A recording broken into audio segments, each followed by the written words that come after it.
tanggal 14 Februari 2024 yang lalu sudah melaksanakan pemilihan wakil-wakil rakyat yang akan mewakili rakyat di gedung DPRD Sintang.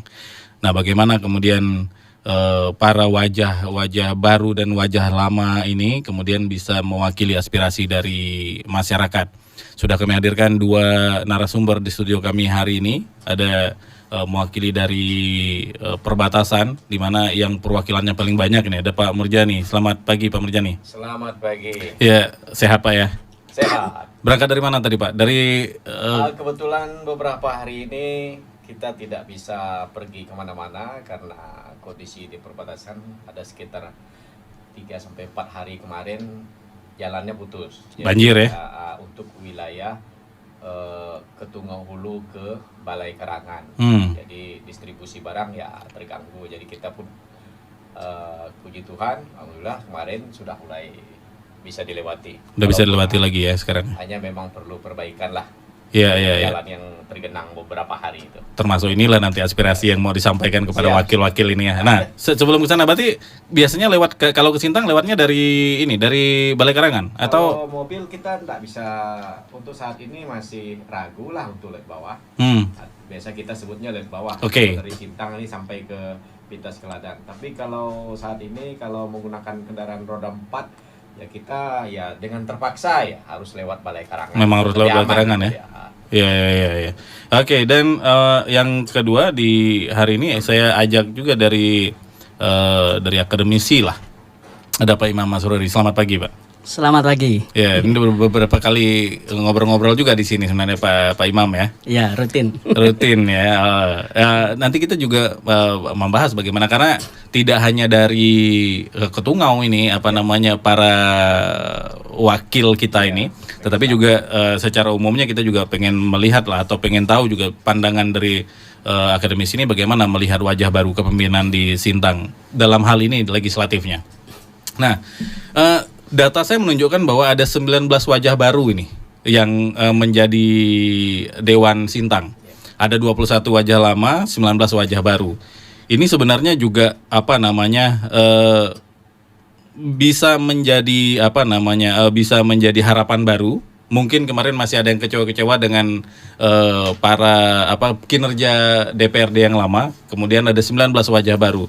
Nah, kemudian apa yang diharapkan dari para wajah baru ini dan wajah lama yang ada di gedung DPRD kita sekarang? Kita mungkin dari perbatasan dulu. Mungkin apa kemudian terutama sekarang udah ada penambahan nih, ada 9 kursi kemudian dari perbatasan. Pak Murjani, bagaimana melihat itu? Ya, baik. Kalau kita sih sudah menghitung 20 ya. Sudah menghitung 20 ya? Karena salah satu kandidat pilkada kita. Betul. Sepertinya kan nanti dia akan berganti dengan anaknya. Betul. Artinya kalau kita sudah menghitung 20 ya. 20. Oke, ya. Nah, dengan 50-50 di DPR Kabupaten, ya saya sangat luar biasa. Hasil seleksi pemilu legislatif tahun 2024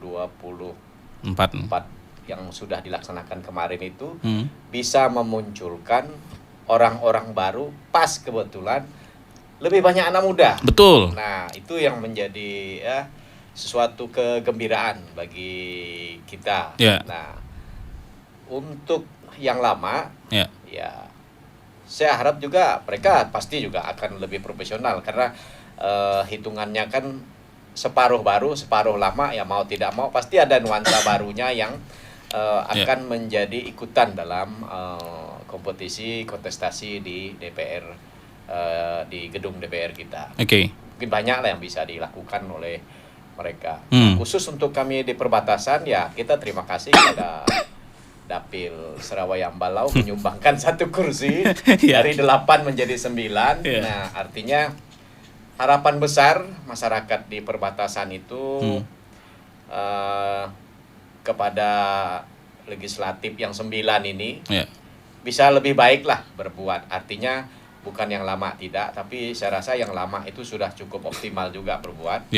Nah, hanya kita kepingin ke depannya prioritas nanti bersama dengan hasil pilkada, supaya mereka bisa menyingkronkan bagaimana sih memikirkan, selain memikirkan pribadi, tapi juga pikirkanlah kebersamaan dengan pemilih-pemilih atau wilayah pemilihan. Saya kira itu sangat penting karena siapapun yang menjadi kepala daerah dan 20 yang baru atau 9 yang dari perbatasan dapil ke Tungau itu ya prioritasnya bagaimana jalan dari ujung jembatan kita atau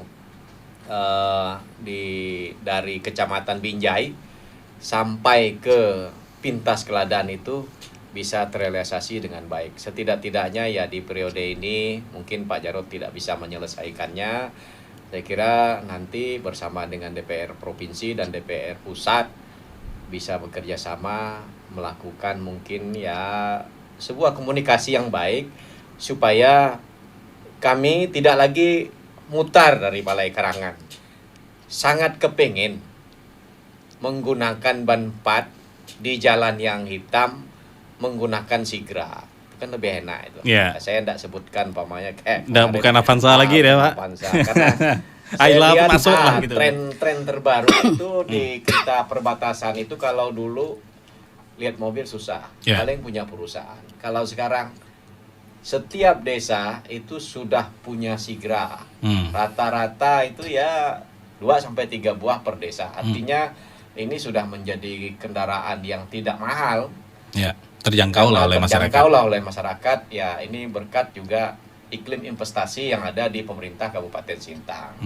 Nah kalau investasi di Kabupaten Sintang kemarin tidak aman, ya masyarakat juga tidak akan bisa mendapatkan hasil yang baik gitu. Saya lihat. Karena ya penambang saja sekarang Sintang ke Tungau Hulu itu menggunakan mobil rendah itu sekitar 11 buah. Nah, artinya masyarakat dia secara otomatis ketika iklim politik baik, iklim ekonomi aman, di perjalanan tidak banyak yang minta, saya kira ya bisa jadi lebih baik. Artinya secara perekonomian udah mulai bagus, udah ada mulai banyak mobil di desa-desa, tapi kan juga infrastrukturnya harus memadai gitu ya Pak ya. Harus didukung dengan infrastruktur. Nah harapannya ini dari para anggota dewan yang terpilih ini bisa tuh kalaupun misalnya di Sintang tidak cukup APBD-nya mungkin tidak cukup alasan ini itu dan segala macamnya. Pintar-pintarlah cari ke pusat, ke provinsi gitu ya Pak ya. Ya itu yang saya sampaikan. Itu yang ada komunikasi politik antara kader yang duduk di kabupaten, kader yang duduk di provinsi dan kader yang duduk di tingkat pusat. Karena bagaimanapun kami di perbatasan kepengen bahwa Sintang harus bisa mewujudkan bahwa PKSN wilayah Kabupaten Sintang itu bisa diselesaikan intinya. Jadi jangan sampai seperti kayak sekarang ya memang ya waktu tinggal sedikit, tidak mungkinlah kepala daerah yang sekarang untuk menyelesaikan itu. Kita tidak boleh menyalahkan yang sudah berjalan, tapi bagaimana kita ke depannya memanage bersama-sama, tidak lagi masing-masing. Saya kira 5 tahun itu bisa. Karena buktinya kita hanya sekitar 2 tahun lebih, hampir 3 tahun. Ya APBN itu bisa hitam di wilayah perbatasan. Bahkan itu sudah hampir masuk ke wilayah Kapuas Hulu. Artinya betul. Tidak ada yang tidak mungkin apabila komunikasinya baik. Saja. Betul. Komunikasi politik itu sangat penting saya kira dalam mendongkrak sebuah kemajuan di setiap daerah. Apalagi memang kita juga harus menyadari bahwa pembangunan itu tidak mungkin selesai dalam waktu 1 tahun, 2 tahun, 3 tahun. Pembangunan itu terus-terusan, multi years dia kan. Pembangunan yang berkelanjutan. Betul, berkelanjutan terus dia. Oke, sekarang saya ke Pak Imam Asrori. Pak Imam Asrori sebagai juga dari segi akademisi begitu ya, kemudian juga dari sisi pengusaha begitu, melihat wajah-wajah baru dan wajah lama yang kemudian mengisi kursi DPRD Sintang, seperti apa sebagai seorang akademisi dan mungkin juga di iklim usahanya nanti Pak Asrori melihatnya? Ya baik, sebelumnya saya menyampaikan selamat dan sukses kepada 40 anggota DPRD Sintang yang baru maupun yang terpilih kembali gitu ya. Yeah. Khususnya yang terpilih kembali ini artinya berarti memang masih dipercaya oleh masyarakat. Betul. Gitu. Walaupun kita bicara wajah lama dan wajah baru itu bukan berarti yang lama ikut mencalonkan diri semua, enggak semua nih. Betul. Ada yang tidak mencalonkan diri lagi. Yeah. Ada yang mencalonkan diri tapi di tingkat berbeda. Betul. Ada yang nyalon DPR RI, ada yang di provinsi begitu. Betul. Sehingga tidak bisa digambarkan 40 yang lama nih yang 20-nya kalah enggak gitu. Enggak gitu, betul. Ya, karena memang pilihan betul. politiknya berbeda-beda. Ya. Ya kalau bicara harapan tentu yang pertama bagaimana para anggota yang terpilih ini menunaikan janji-janji kampanye. Betul. Gitu ya.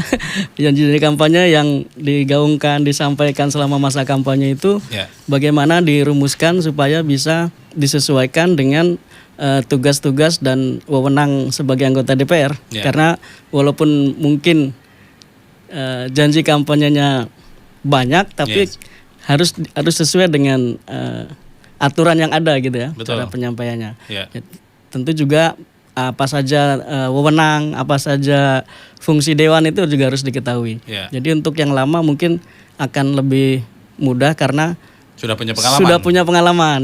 Experience is the best teacher. Pengalaman guru terbaik. Paling tidak mungkin juga akan lebih laju gitu. Betul. Untuk yang baru ya agar segera menyesuaikan dan langsung bisa gitu. Karena ini bukan lagi dianggap tempat belajar, pokoknya dianggap sudah bisa. Anda sudah terpilih berarti dianggap bisa gitu. Punya kemampuan. Bagaimana mempelajari regulasi, bagaimana sidang dan sebagainya harus bisa. Nah, yang saya soroti di 2024 ini yang banyak terpilih itu anak-anak muda. Bahkan kayaknya pendengar boleh membenarkan nanti kalau misalnya saya salah. Yang termuda kayaknya tahun 2024 ini ada Jeno kalau nggak salah 22 tahun sudah. Baru 22 tahun. Kayaknya sebelumnya Roni itu 24 atau 23 gitu. Florensius Roni, ketua dewan yang sekarang yang mencalonkan diri jadi wakil bupati ini. Kayaknya terpilih di umur 23, 24 begitulah. Zeno kalau nggak salah 25. 25 ya? Sekitar 25 ya? Nanti lihat datanya. Nanti kita lihat data, nanti kita coba lihat. Tapi muda-muda. Masih muda. Masih sangat muda, ada banyak sekali anak-anak muda yang kemudian terpilih di sini. Nah, melihat hal itu, fenomena itu, banyak yang senior-senior ini meragukan lah kemampuan orang-orang muda ini. Bagaimana Pak Imam melihat itu? Ya memang tenaga muda, pikiran muda, energi muda sekarang memang sedang tren bahkan sampai di level wapres gitu ya. Karena memang Gen Z ini berpikirnya dan cara kerjanya out of the box ya, di luar yang dulu-dulu kita biasa lakukan. Mereka bisa bekerja dengan cara mereka sendiri gitu ya. Ya. Ada beberapa partai yang seperti misalnya PKS. Betul. Beberapa periode nggak dapat kursi, yang sekarang dapat 2 langsung muda semua gitu. Betul, Kemudian tadi di Golkar ada Zeno, kemudian di Hanura ada Erika ya. Iya, di Nasdem tuh ada Pita ya. Itu muda sekali juga itu. Juga itu masih di usia-usia 20 sampai 30. Under 30 semua itu mereka. Under 30. Ya, mudah-mudahan menjadi energi baru, spirit baru untuk DPRD Sintang, nanti kombinasi antara yang tua dan yang muda gitu. Kita mengharapkannya tuh justru bersinergi ya. Bersinergi, kolaborasi. Bijaknya para orang tua dan lajunya para anak muda gitu ya. Oke. Nah, kemudian sebenarnya kita juga punya tantangan. Sudah menjadi rahasia umum bahwa sebenarnya yang bertarung ini, kemudian ini minimal ini menjadi pembicaraan warung kopi. Yang jadi ini semuanya toke, semuanya orang-orang kaya, semuanya bertarung karena menang. Karena memang punya modal mulai dari orang tuanya dan mungkin juga dia. Nah, apa yang kemudian kita bisa harapkan dari hal-hal semacam ini gitu? Bisakah kita masih tetap optimis terhadap pola yang ini memang harus kita konfirmasi lagi kebenarannya, tapi minimal ini menjadi pembicaraan di warung kopi. Bahwa ya kemenangan ini tidak terlepas dari modal yang cukup besar juga untuk menjadi anggota DPR. Mungkin Pak Murjani bisa menanggapi hal itu. Baik. Saya kira tidak juga lah ya. Itu mungkin hanya sebuah faktor kebetulan. Nah, saya lebih berpikir bahwa ini sudah saatnya anak muda ikut berkarir. Selama ini kan anak muda ini biasanya kalau ikut legislatif ini nomornya dibuntut semua. Betul. Nah, sekarang generasi Z ini ya kita harus buktikan bahwa kita bisa, itu saja. Kalau bagi saya sih, kalau faktor umpamanya di warung kopi, ya kalau masalah kemampuan finansial, saya kira kalau tidak punya kemampuan finansial juga tidak bisa maju. Betul. Karena bagaimanapun bahwa sebuah proses seleksi pasti memerlukan pembiayaan. Betul. Nah, kalaupun ada yang berlebihan, saya kira mungkin ini sebuah resiko dalam sebuah pertarungan politik, saya kira begitu. Nah, tidak boleh juga kita menafikan bahwa kalau ndak ada duit ndak duduk. Saya kira bukan hanya tidak duduk, ndak ada duit juga ndak makan, itu yang pasti. Betul. Nah, betul. realitanya begitu aja. Iya. Tetapi juga kalau kita ngomong sebaliknya, ada uang pun belum tentu jadi kan, belum tentu dipilih juga. Karena fakta-fakta di lapangan banyak juga toke atau anak toke yang tidak jadi. Kan gitu. Jadi maka kita tidak boleh memarginalkannya, ya jadi sama semua. Artinya saya lebih berpikir bahwa mereka terpilih mengeluarkan budget itu pasti harus ada, karena tidak ada resiko tentang hal seperti itu. Nah, mengapa mereka bisa terpilih? Bisa saja karena mungkin orang berpikir di pemilu 2024 ini bahwa ya mungkin kalau generasi Z yang tampil mungkin bisa lebih baik, itu saja saya kira. Karena tidak bisa dipungkiri generasi baru itu dia lebih proaktif. Bukan berarti saya mengatakan bahwa generasi yang 20-nya yang lama itu tidak proaktif. Saya kira apa yang sudah mereka lakukan kita juga tidak boleh bertepuk sebelah tangan juga. Karena pembangunan yang mereka lakukan juga banyak. Nah, artinya untuk generasi muda yang sekarang bagaimana seperti yang disampaikan Mbak Dian tadi, mengimbangi antara mereka yang 20 yang lama dengan 20 yang baru. Nah, ini kan kalau tanding sampan ini pasti kalah ini lawan yang generasi Z-nya. Iya. Karena tenaganya masih kuat ya. Tapi akalnya lebih banyak yang 20 yang lama. Gitu. Betul. Artinya memang harus ada kolaborasi besar di ranah politik kita di Sintang ini, khususnya di kursi di Dewan kita. Ya paling tidak dengan anak muda banyak, ya sistem pemerintahan di tempat kita ya teknologinya jalan. Nah, karena saya merasakan juga saya kira bukan hanya di tempat saya, hampir semua di kecamatan kecuali kecamatan Sintang. Fasilitas pemerintahannya sangat minim. Nah, artinya ketika fasilitas sistem pemerintahan di level kecamatan itu kurang, maka ya tidak banyak yang bisa dibuat. Datang anggota DPR bilang begini, ya dia harus lihat dulu gitu fasilitasnya seperti apa. Nah, mungkin bisa menjadi sebuah pemecahan baru untuk kedepannya. Kalau Sintang Kota sih, kalau kecamatan Sintang ini ya karena anggota DPR berkedudukan di ibu kota kabupaten, ya otomatis lebih banyak dibangun di sini. Nah, kita juga kedepannya minta supaya generasi Z ini punya pandangan yang agak berbeda sedikit lah dengan kawan-kawan kita yang masih duduk kembali, yang lebih profesional. Artinya bagaimana membagikan rezeki ini, menjadikan konsep pembangunan ini tidak numpuk pada satu wilayah. Nah, saya memang orang perbatasan, tapi saya kira pembangunan itu tidak boleh hanya dilakukan di wilayah perbatasan saja. Betul. Karena wilayah Kabupaten Sintang ini yang masih kekurangan masih banyak. Masih betul. Iya. Contoh saja kalau kita lihat ada pertemuan umpamanya perangkat desa. Kalau yang dari Sarawak Ambalau kalau tidak ada uang 1 juta atau 5 juta cash tidak akan bisa turun. Artinya harus ada perbaikan-perbaikan dari semua lini pembangunan yang mendukung sebuah pembangunan yang ada di Kabupaten Sintang. Saya kira begitu. Iya. Nah, itu dia. Sebenarnya itu kemudian menjadi pertanyaan juga nih Pak Imam, bahwa dengan fasilitas yang masih sangat minim, apalagi tadi Pak Murjani menyinggung tentang bagaimana tantangan di kecamatan lain tuh berbeda dengan kecamatan Sintang. Kecamatan Sintang tuh relatif semua hal tuh bisa kita fasilitasnya lengkap lah begitu. Di Sintang tuh permasalahannya justru ini Pak, sampah dibuang sembarangan tuh jadi masalah. Nah, itu udah itu gitu masalahnya.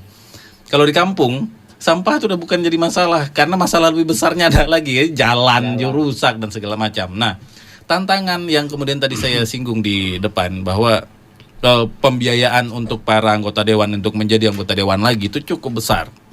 Nah, kemudian juga ini bahasa warung kopi. Gimana mereka mau membangun? Mereka sudah habis banyak kemarin, mereka balikin modal gitu. Menanggapi hal itu, Pak Imam Masruri. Ya, saya sepakat tadi bahwa uang bukan segalanya gitu ya. Yeah. Jadi walaupun punya uang tapi mungkin strateginya salah, gitu ya. Atau mungkin kualitasnya dinilai oleh masyarakat kurang, kualitas calonnya gitu ya. Sehingga banyak faktor yang bisa menentukan. Oleh karena itu, tapi itu juga berpengaruh. Jadi misalnya yang lebih banyak modalnya, maka alat peraga kampanyenya bisa lebih banyak. Betul. Gitu ya. Kemudian operasionalnya bisa lebih banyak dari yang lain. Tetapi kan KPU juga mengatur supaya dana kampanye itu dilaporkan, gitu ya. Ada aturan tentang bagaimana laporan dana kampanye sehingga bisa terkontrol. Tidak sampai yang toke lalu overload gitu ya, yang pas-pasan lalu ketinggalan, nggak juga begitu. Karena ada juga yang memang nggak toke juga terpilih. Betul. Seperti itu. Kemudian kos politik ya memang diperlukan, betul tadi. Tidak mungkin tidak gitu ya. Betul. Biaya kampanye segala macam. Tapi strategi itu sangat penting. Ya. Bagaimana dari biaya yang ada itu benar-benar tepat sasaran. Bagaimana kampanye itu benar-benar bisa, untuk yang baru-baru ini kan menjadi pertimbangan oleh masyarakat, ada angin segar nih, ada harapan baru. Betul. Mungkin mereka sudah mulai kecewa dengan yang lama, bisa jadi sebagian yang lama gitu. Sehingga yang baru ini kadang-kadang belum juga tentu tahu kualitasnya, tapi ada juga yang tahu kualitasnya, tapi menjadi harapan baru. Entah nanti bagaimana hasilnya, kadang-kadang seperti itu. Menjadi harapan. Mungkin yaudah lagi yang tua-tua udah kita coba kemarin, sekarang coba yang muda coba gitu. Ada juga yang begitu. Tapi karena masyarakat juga sudah mulai cerdas, jadi sudah cerdas. Ya lebih kualitas tetap dipertimbangkan. Mau toke mau ndak toke, tetap kualitas calonnya menjadi pertimbangan tersendiri. Iya. Oh ini memang kalau melihat jajaran yang menang pemilu ini memang satu rata-rata memang punya modal kuat. Yang kalah tuh kayaknya memang salah penempatan permodalannya aja ini kayaknya. Dan memang ya karena kursi hanya 40 ya. Tidak semuanya juga bisa duduk walaupun punya modal sekuat apapun begitu. Dan sebenarnya kalau dari perbatasan sendiri nih Pak Murjani, apa sih yang kemudian diharapkan dari kinerja 40 yang baru ini sebenarnya? Baik. Sebelum masuk ke situ Pak, kan Dewan itu fungsi cuma 3 sebenarnya kan. Bikin legislasi, penganggaran, kemudian mengontrol anggaran gitu. Mereka juga nanti kita harapkan nih untuk mengontrol jalannya pemerintahan eksekutif berikutnya yang nanti akan kita pilih nih 27 November. Dari Pak Murjani, apa kemudian diharapkan dari kinerja 40 anggota Dewan ini? Baik, yang pasti bahwa kita berharap besar kepada 40 yang ada, khususnya untuk wilayah perbatasan yang selama ini ya kita sudah beberapa kali dikecewakan tentang pemekaran wilayah. Nah, kita kepingin, saya hanya beberapa kali sudah beri peringatan kepada anggota legislatif. Kita kalau memang mau mekarnya fair saja. Jangan mekar karena mau maju dewan baru atau maju jadi bupati baru atau mau jadi gubernur baru. Karena masyarakat dengan dibuktikan anggota legislatif yang baru ini kan, anak-anak muda ini kan mudah mengakses. Jadi kalau dulu oke lah, semua terbatas sekali. Kita mau mencari sebuah informasi itu rumitnya minta ampun. Tapi beberapa periode yang sudah lalu di generasi sekarang, saya kira karena teknologi sudah berada di ujung jari, ya tidak ada yang tidak mungkin diakses. Nah, kenapa saya lebih menekankan ke pemekaran dan infrastruktur? Karena di wilayah Ketungau itu duluan bercita-cita untuk memekarkan kecamatan, Tetapi ternyata sampai hari ini kecamatannya malah tidak ada. Yeah. Terbalik dengan yang baru. Serawai Ambalau dapat 1. Lalu Kayan Hilir, Kayan Hulu dapat 1. Sintang Kota dapat 1. Sepauk Tempunak dapat 1. Ada 4 yang dimekarkan wilayah kecamatannya. Maka kedepannya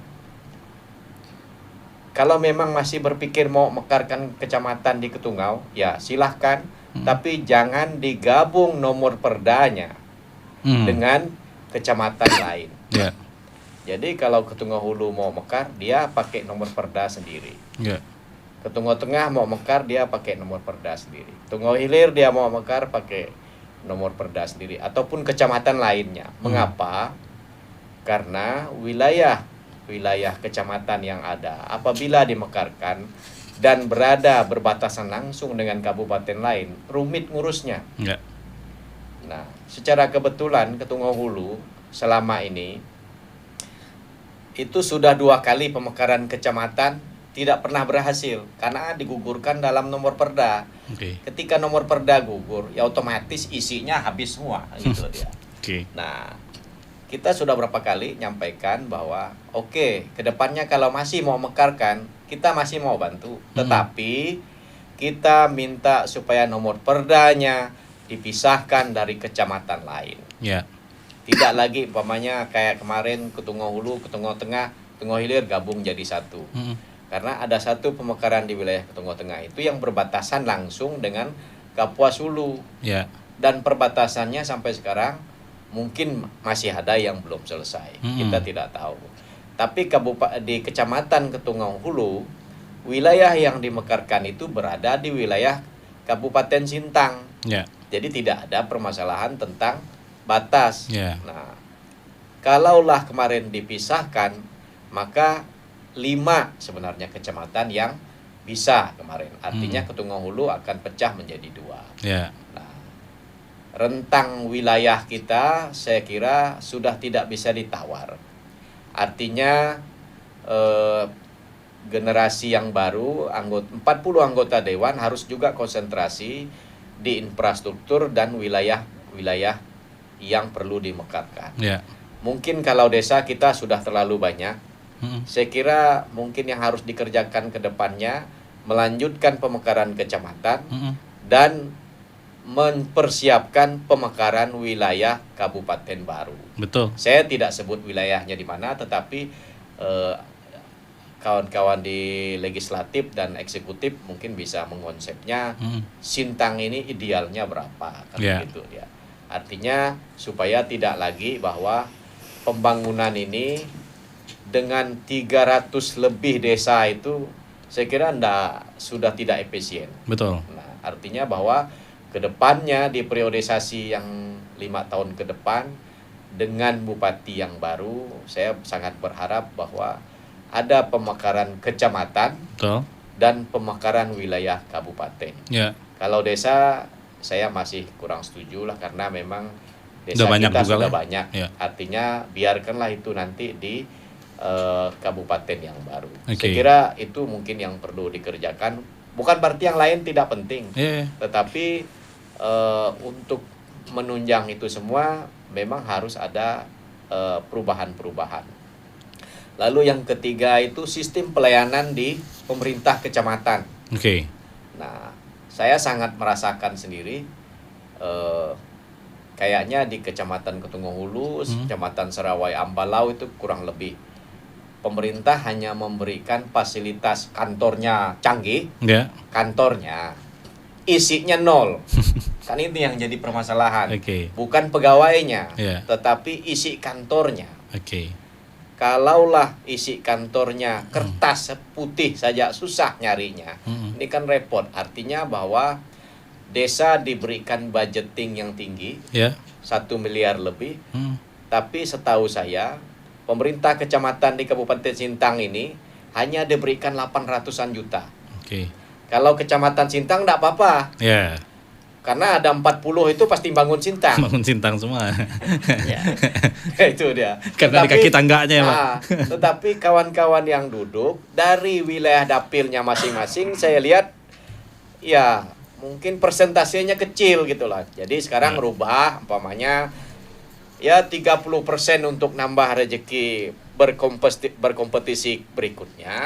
70%-nya letakkanlah pembangunan atau konsep-konsep ide pembangunannya di wilayah dapilnya masing-masing. Tidak harus di desanya, tetapi bagi saya ya dapil itu sangat penting. Ingat, kita dipilih di dapil, bukan dipilih di Kabupaten Sintang. Nah ini masalahnya Pak. Ini masalahnya. Alasannya beberapa alasan Pak. Kalau diletak di dapil, biaya pembangunannya jadi lebih mahal, untungnya sedikit. Itu biasanya tuh. Maka saya sampaikan, rubah polanya, artinya untuk nambah rezeki 30% itu saya kira kalau letakkan di Kabupaten Sintang lumayan. Itu kan yang cara untuk cari untung dari tambahan. Tetapi penghasilan anggota legislatif itu kan banyak. Tidak bisa kita pikirkan seperti itu juga. Nah, memang teknologi itu juga menjadi suatu keharusan dalam pembangunan di wilayah kecamatan. Nah, seperti sekarang rapat sudah banyak menggunakan Zoom ya, betul. Camatnya hadir semua, tapi kan kita tanya dulu camatnya di mana gitu. Di Sintang apa di kecamatannya. Nah, kalau sinyalnya bagus ya otomatis dia di Sintang. Tak bisa kita nyalahkannya. Maka saya sampaikan dengan kepala daerah pada saat itu ya, kalau mau membangun yang baik, saya kira mungkin berangsur-angsur secara bertahap. Kantor camat itu difasilitasi dengan teknologi dulu. Nah, jadi kenakan administrasinya seperti apa, teknologinya lebih diperbaiki, baru meningkatkan SDM-nya. Kalau hanya meningkatkan SDM, alatnya ndak ada, ya percuma juga. Gitu Nah, kalangan akademisi kan sudah luar biasa. Betul. Kita sudah berapa kampus di Sintang. Artinya untuk peningkatan secara formal bahwa kita punya akademisi di wilayah Kabupaten Sintang itu sudah ada. Tetapi teknologi yang akan dipakai oleh mereka-mereka nanti yang bekerja di wilayah pemerintahan, kalau ndak ada ya percuma juga. Harus saling mendukung lah ya. Orangnya udah bisa, udah oke lah karena keluaran dari kampus-kampus tadi udah terpelajar semua kan. Alatnya juga harus mendukung ya Pak ya. Itu harapannya. Karena saya lihat sudah 15 tahun ini yang bekerja di kalangan pemerintahan itu saya lihat jago-jago. 60% itu anak muda. Dan jago-jago sebenarnya mereka. Artinya bahwa yang punya duit silakanlah sekolah keluar. Tetapi saya berpikir bahwa dimanapun kita sekolah, gelarnya S1, harusnya kemampuannya penghasilannya kan sama. Betul. Nah, artinya kenapa tidak di daerahnya masing-masing? Artinya bahwa dunia pendidikan sudah memberikan fasilitas yang lumayan memadai. Saya tidak katakan cukup, tapi lumayan memadai. Karena dulu kita ya kalau mau kuliah harus keluar. Kalau sekarang tidak lagi karena kita nih Bandung wilayah timur. Timur nih. Jadi itu saya tuh sementara. Itu kemudian yang sebenarnya bisa peran anggota dewan tuh di situ tuh menganggarkan, kemudian juga melihat situasi itu. Kalau misalnya ternyata keluhannya jarang di tempat nih Pak Camatnya misalnya atau staf camatnya kan bisa tinggal panggil. Punya hak ini para anggota dewan ini. Pak Imam mau menambahkan? Ya, bicara soal fungsi dewan tadi ya. Kalau bahasnya budgeting, memang selama ini kita terkendala di situ gitu ya. APBD kita sekarang 1,9 atau 2T gitu ya. Itu dibagi-bagi bagi 3, terus bagi kecamatan dan sebagainya. Akhirnya sangat kecil yang bisa dimanfaatkan. Sehingga bagaimana caranya supaya bisa tadi koordinasi dengan mungkin dari provinsi atau yang dari DPR RI atau dari kementerian-kementerian, itu juga bisa bagaimana anggota dewan ini menjadi wakil masyarakat untuk mengupayakannya sehingga dana-dana pusat yang bertebaran banyak itu bisa ditarik ke daerah. Kalau hanya mengandalkan budget APBD yang ada ya memang kurang. Apalagi untuk biaya infrastruktur misalnya. Jalan dan jembatan itu sangat mahal harganya gitu. Tapi sebetulnya itu kunci, ketika jalan dan jembatan semuanya oke sampai ke desa-desa semuanya terjangkau, masyarakat bisa kok cari makan sendiri gitu. Betul. Selama ini kita terkendala bagaimana misalnya hasil-hasil pertanian, panen, mereka tidak bisa jual ke kota karena biaya transportasinya mahal. Jadi sampai kota mau dijual mahal, orang tidak mau beli, dijual murah, rugi, gitu ya, karena transportnya tinggi. Sehingga memang nanti sebaiknya prioritas utamanya ya jalan-jalan yang ke sentra-sentra produksi itu ya. Ya, sentra-sentra produksi. Pokoknya semuanya terjangkau sampai di desa-desa gitu. Iya. Nah itu kemudian yang kita harapkan dari 40 anggota dewan ini adalah kemudian memprioritaskan juga hal-hal semacam itu ya Pak Imam ya. Kemudian juga harapan saya sih dari anak-anak muda ini, setahu saya mereka tuh kebanyakan lulusan luar tuh, dari Jawa dan segala macamnya lah. Harusnya mereka, yang kita harapkan mereka punya link-link yang cukup bagus di sana gitu, supaya bisa membawa nih ke sini uang-uang uang-uang APBN atau apalah ke sini, sehingga tidak kemudian mengharapkan mengharapkan ke APBD kita yang terbatas tadi. Sebagian besarnya justru untuk gaji pegawai. Itu memang tantangan kita cukup berat di situ. Apalagi kalau misalnya kita kaitkan dengan yang rata-rata yang jadi ini sebenarnya punya background, sudah mampu dari sononya lah gitu, sudah cukup lah kemampuan ekonominya. Harapan kita tidak terlalu kemudian mengharapkan hasil dari ini, kemudian memimpin tuh karena memang dia sudah pengen mengabdi gitu, memberikan sesuatu untuk masyarakat gitu, bukan mengharapkan dari situ lagi gitu. Artinya ini bukan lapangan pekerjaan mereka gitu. Ini adalah memang bentuk